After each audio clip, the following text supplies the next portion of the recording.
Bismillahirrahmanirrahim. Assalamualaikum warahmatullahi wabarakatuh. Kembali lagi dalam materi profiling peserta didik, yang lebih tepatnya pada mata kuliah pemahaman tentang peserta didik dan pembelajarannya. Pada tahap kali ini kita akan melakukan observasi kepada para peserta didik dan lingkungan sekolah untuk menentukan pembelajaran yang akan diberikan kepada peserta didik. Namun sebelum itu saya akan melakukan perkenalan diri terlebih dahulu. Nama saya adalah Muhammad Fathuddin Naufal dari mahasiswa PPG Prajabatan gelombang kedua tahun 2022-2023. Adapun sasaran sekolah yang akan saya tempati untuk melakukan observasi yaitu di SMP Negeri 2 Kota Makassar.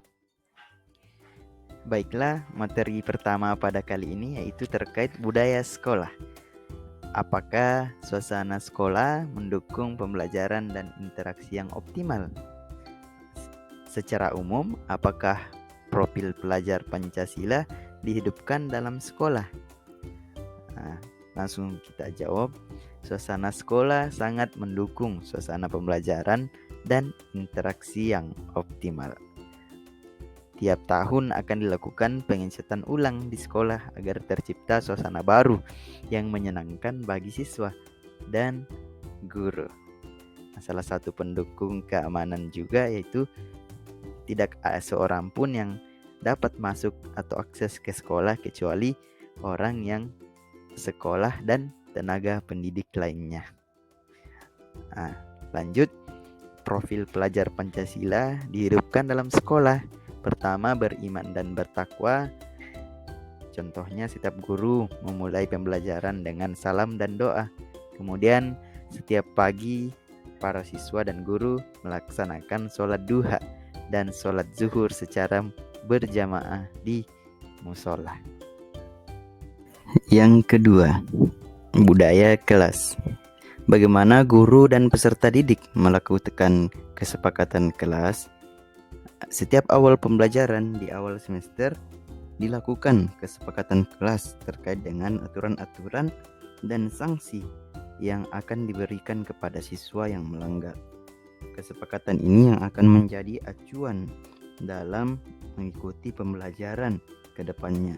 Di sini siswa dilatih bagaimana bertanggung jawab sesuai dengan kesepakatan yang telah disepakati. Selanjutnya, bagaimana guru menekankan nilai-nilai profil pelajar Pancasila kepada peserta didik. Guru menekankan nilai profil pelajar Pancasila dengan cara membiasakan setiap harinya di dalam kelas dalam proses pembelajaran.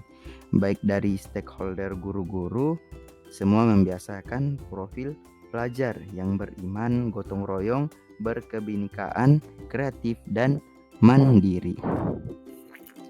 Yang ketiga, keterlibatan peserta didik. Apakah peserta didik terlibat aktif selama pembelajaran berlangsung? Peserta didik kelas 7 SMP Negeri 2 Makassar aktif terlibat mulai dari kegiatan memahami, mengamati proses pembelajaran. Peserta didik mampu dalam menganalisa data hingga mengolah data terkait tugas yang diberikan oleh guru. Peserta didik aktif terlibat secara individu maupun kelompok. Dalam bentuk apa keterlibatan peserta didik dalam pembelajaran ini? Sebelum pembelajaran dimulai, guru terkadang memberikan nasihat terlebih dahulu, kemudian memberikan motivasi baik berupa nyanyian lagu nasional, motivasi tepuk tangan, dan games lainnya. Peserta didik aktif dalam merespon pertanyaan dari guru. Tapi dalam hal ini tergantung dari level pertanyaan yang diberikan. Apabila pertanyaan yang diberikan mudah, menarik, dan real, ada sekitar 50% peserta yang akan semangat dalam merespon. Begitupun sebaliknya. Yang keempat, identifikasi kesiapan siswa. Apakah awal pembelajaran guru mengamati atau mengecek kesiapan peserta didik? Nah, di awal pembelajaran guru akan mengecek kesiapan peserta didik Di awal semester, sebagian guru melakukan prates mengecek kembali pengetahuan siswa terkait pengetahuan sebelumnya untuk menjadikan acuan dalam melakukan atau merencanakan pembelajaran. Secara kondisi maupun secara materi yang akan diajarkan.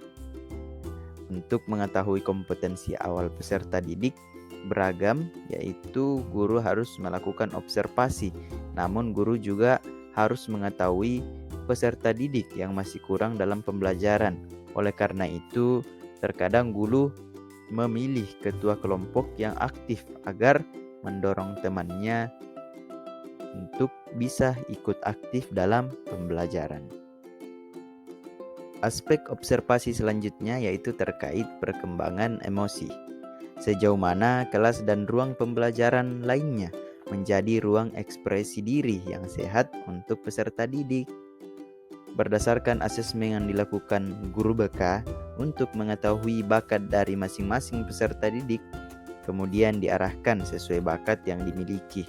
Di SMP Negeri 2 Makassar, peserta didik dapat mengekspresikan diri melalui kegiatan ekstrakurikuler dan ada bermacam-macam ekstrakurikuler tempat peserta didik mengekspresikan dirinya dan mengembangkan bakat seperti OSIS, PMR, pramuka, olahraga, dan seni yang telah disiapkan ruang masing-masing dan memiliki pembina.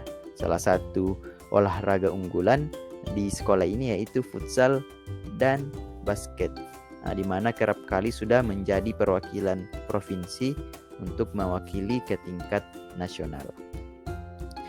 Selanjutnya, perkembangan sosial, moral, dan spiritual.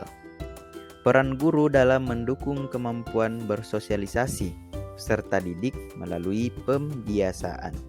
Jadi dibiasakan dalam bersosialisasi, baik dalam kelas maupun di luar kelas. Di awal peserta didik ke sekolah, guru akan menyambut dengan baik, dengan senyum, salam, sapa. Kemudian dalam kelas juga guru berupaya berkomunikasi dengan baik dan memberikan contoh dari tutur kata hingga perilaku yang baik kepada peserta didik. Nah, selanjutnya setiap hari Senin dilakukan upacara. Pada saat pelaksanaan upacara ditanamkan kembali rasa cinta tanah air kepada peserta didik yang dapat dilihat dengan nyanyian lagu kebangsaan. Di dalam kelas, beberapa guru juga mengawali pembelajaran dengan menyanyikan lagu Indonesia Raya atau lagu wajib kebangsaan lainnya. Guru selalu memberi nasihat untuk selalu bersikap jujur, bangga dan cinta terhadap tanah air, serta pembiasaan sebelum memulai kegiatan belajar selalu berdoa dengan tujuan membangun karakter peserta didik yang lebih religius. Adapun aspek identifikasi selanjutnya yaitu terkait gaya belajar dan psikomotor peserta didik. Adapun gaya belajar yang diterapkan dalam pembelajaran yaitu dengan kinestetik atau yang terkait dengan belajar dengan melakukan.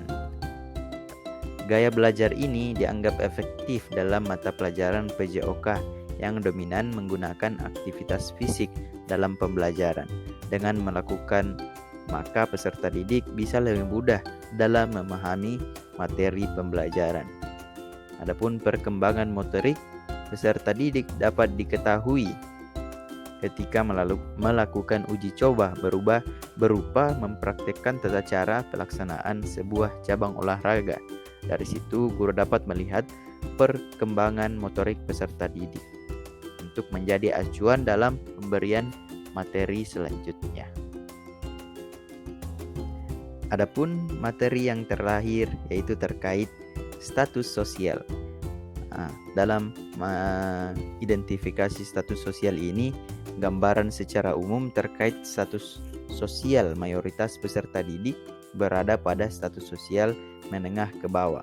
Namun hal tersebut tidak menjadi permasalahan yang besar bagi para peserta didik dalam mengikuti pembelajaran.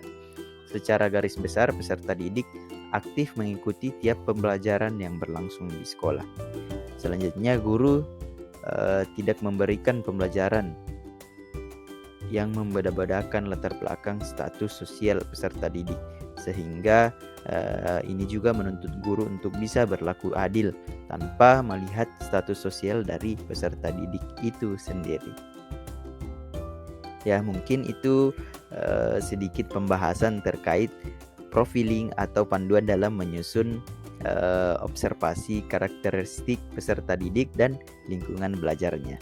Nah, ketika ada pertanyaan yang timbul dari teman-teman sekalian, mohon dimasukkan dalam kolom komentar di bawah ini, yang dengan komentar tersebut kiranya dapat meningkatkan kualitas dalam project atau video ini.